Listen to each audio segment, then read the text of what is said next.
Välkomna med till ett nytt avsnitt av Kocka med Pöll. Den här gången så tänkte jag ta och baka. Det ska bli en mudcake med ett fantastiskt enkelt och riktigt smarrigt recept. Men för att nu få någon sorts liten twist på det hela så tänker jag inte tillreda den i ugnen så där som jag brukar, utan jag tänker steka den i grillen. Så då är det bara att tända grillen så får den stå här ute och varmna upp till 200 grader som det alltså ska vara enligt receptet. Och under tiden som grillen blir varm så går jag in och börjar röra ihop själva smeten. Det är jag inte göra här ute för det flyger omkring en massa pukakräk och alla möjliga äckliga småkryp och djur, sånt som jag inte vill ha in dit i kakan. Okej, kanske det är protein det också, men inte den här gången. Och här kommer förresten receptet.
Någorlunda lätt är det att hålla de här graderna jämnt vid 200. Nu skänkte jag ju lite igen då förstås för att jag hade locket upp. Men att vi ska se.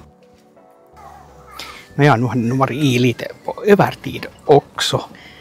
Ja, den börjar småningom ligna sig mera och mera nu så som den brukar se ut. Jag var lite skeptisk med tanke på hur det såg ut just för en stund sedan, men det såg nog bättre ut nu. Så vi får se. Vet ni vad, jag tror att det börjar vara bra. Dags att ta bort.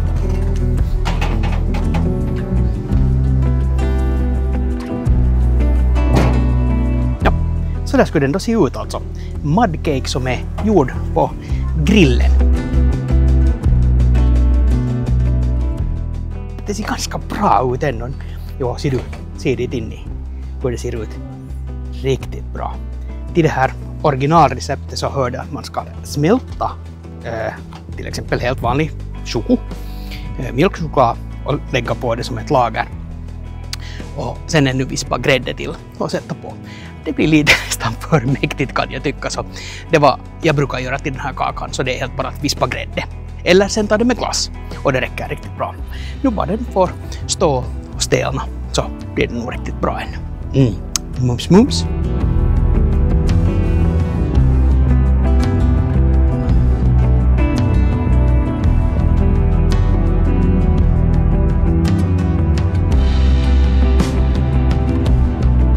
här ser den då sen ut, en bit av den färdiga mudcaken som alltså nu då är stekt inne i grillen. Jag måste nog säga att det ser ut som mudcake och det smakar som mudcake. Riktigt gott. Men det smakar inte helt lika som när jag gör den i ugnen. Om ni ser här under så den ser nästan lite, eller inte bara nästan lite, utan den ser bränd ut här i botten. Och det beror säkert på det att nu när den där formen, som ju då var en sån här aluminiumform, var direkt på det där gallret, så då blev det helt enkelt super hett och så har det lite bränt. Och på något sätt smakar det lite just som bränt socker. Det har karamelliserats säkert på ett lite annat sätt eller någonting. Så lite annorlunda har det betett sig i grillen. Speciellt jämfört med en varmluftsugn. Och lite annorlunda smakar det. Och gärna sen då som sagt ännu med smält choko på. Sen kanske lite vispad grädde. Sen med glass är det helt ypperligt. En kul idé så här på sommaren.